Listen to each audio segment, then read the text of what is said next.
Hi friends, welcome to Sriram cookings and blogs. ఈరోజైతే జిలేబీ చేపల ఫ్రై అయితే చూద్దామండి. ఇది టేస్ట్ అయితే చాలా బాగున్నాయి అన్నమాట. చాలా సింపుల్గా, చాలా ఈజీగా చేసేసుకోవచ్చు. టేస్ట్ అయితే చాలా బాగున్నాయి. మీరు కూడా ఒకసారి తప్పకుండా ట్రై చేసి చూడండి. ఇది పప్పుచారు కానీ, సాంబారు, ఏదైనా పచ్చడి ఇలాంటివి చేసి టమాటా చట్నీలు చేసుకుంటుంటాం కదా, అందులో కాంబినేషన్ అయితే చాలా బాగుంటుందన్నమాట. పిల్లలు కూడా చాలా ఇష్టంగా తింటారు. సో ఇప్పుడు ప్రాసెస్ చూద్దామండి. ఇందుకోసం ఒక 2 టేబుల్ స్పూన్స్ సాల్ట్ వర్క్ తీసుకోవాలి. అందులోనే కొంచెం పసుపు, 1/2 టేబుల్ స్పూన్, అలాగే 2 టేబుల్ స్పూన్ కారం,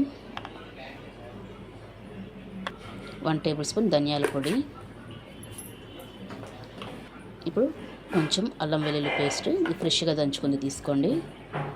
అలాగే 2 టేబుల్ స్పూన్స్ నూనె. మీకు నిమ్మరసం వేసుకోవాలనుకుంటే వేసుకోవచ్చండి, కానీ నేను నిమ్మరసం అయితే వేయట్లేదు. ఎందుకంటే నిమ్మకాయలు లేవన్నమాట ఇంట్లో. సో అందుకని నేను నిమ్మరసం అయితే వేయట్లేదు. మీరు నిమ్మరసం అయినా వేసుకోవచ్చు. అన్నీ వేసుకొని ఇలా మెత్తటి పేస్ట్ లాగా కలుపుకోవాలి.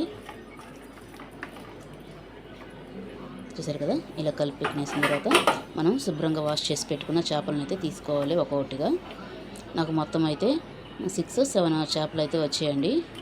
ఇవి కాస్ట్ కూడా చాలా తక్కువే, కానీ వేపుడు మాత్రం చాలా బాగుంటుంది, ఫ్రై మాత్రం చాలా బాగుంటుంది అన్నమాట.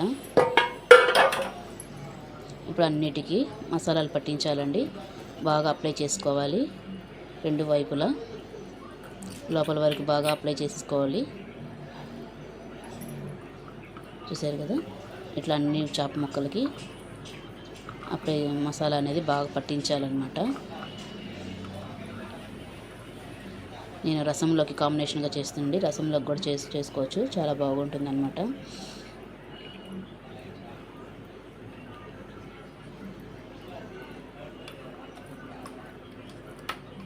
ఇలా మసాలా పట్టించిన తర్వాత వీటిని డీప్ ఫ్రిడ్జ్లో పెట్టేయాలండి. ఒక 1/2 అవర్ కానీ 1 అవర్ కానీ, మీకు టైం ఉంటే 1 అవర్ 1.5 అవర్ అట్లా పెట్టుకోవచ్చు. టైం లేకపోతే ఒక 1/2 అవర్ అయినా పెట్టుకుంటే సరిపోతుంది. చూసారు కదా, ఇట్లా లోపల వరకు మసాలా అనేది బాగా పట్టించాలి చేప ముక్కలకి. అంతే అండి, ఇట్లా మొత్తం పట్టించేసిన తర్వాత ఇప్పుడు డీప్ ఫ్రిడ్జ్లో అయితే పెట్టేద్దాము. పెట్టేసిన తర్వాత ఒక 1 అవర్ ఆగి తీద్దాము. చూసారు కదా ఎంత కలర్ఫుల్గా కనిపిస్తున్నాయో చేప ముక్కలు. మసాలా ఇలా బాగా పట్టించేసాం కదా, ఇప్పుడు డీప్ ఫ్రిడ్జ్లో పెట్టుకొని 1 అవర్ తర్వాత తీద్దాము.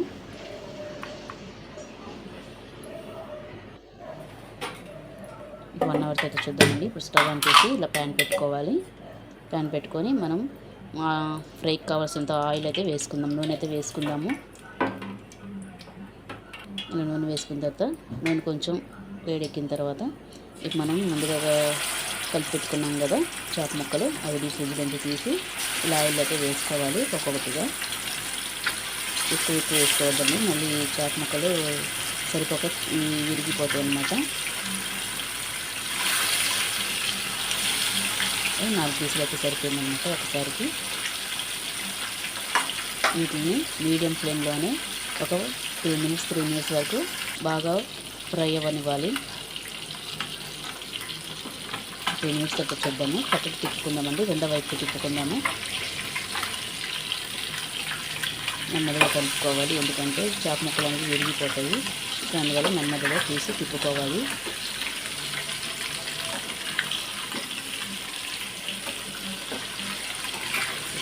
ఇలాగే అన్ని ముక్కల్ని చేప ముక్కల్ని తిప్పుకోవాలి.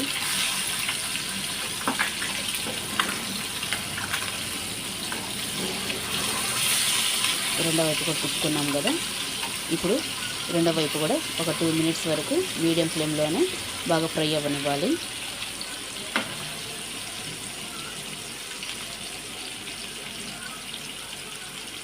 టేస్ట్ అయితే చాలా బాగుంటాయండి, నిజంగా పప్పుచారు కాంబినేషన్ అయితే చాలా బాగుంటుంది. మీకు కూడా చాలా బాగా నచ్చుతుంది. ఒకసారి తప్పకుండా జిలేబీ చేపలు దొరికినప్పుడు ఒకసారి తప్పకుండా ట్రై చేసి చూడండి. 2 మినిట్స్ అయిపోయింది కదా, ఇప్పుడు రెండో వైపు తిప్పుకొని చూద్దాం. చూసారు కదా ఎంత బాగా కాలిందో, ఫ్రై అయిందో.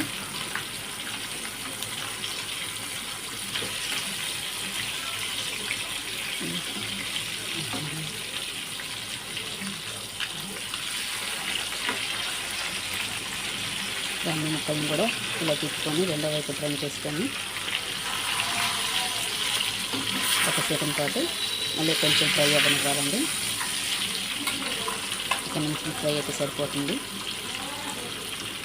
ఆల్రెడీ ఫ్రై చేసాము, మళ్ళీ ఇంకొక నిమిషం పాటు ఫ్రై చేస్తే బాగుంటుంది అన్నమాట. పైన లేయర్ అనేది క్రిస్పీగా లోపల మెత్తగా చాలా బాగా వస్తుంది. అంతే అండి. ఒక నిమిషం తర్వాత అయితే మనం ప్లేట్లోకి తీసేసుకుందాము.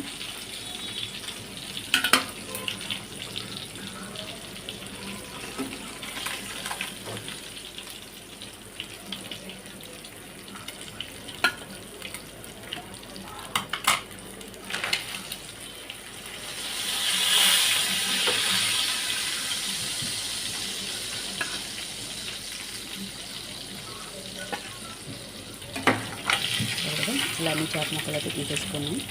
ఇప్పుడు మనం మిగిలిన 2 ముక్కలు ఉన్నాయి కదా, అవి ఇప్పుడు సేమ్ ఇలాగే ఈ ప్రాసెస్లోనే వాటిని కూడా ఫ్రై చేసుకోవాలి. మంట అనేది మీడియం ఫ్లేమ్లోనే ఉండాలండి.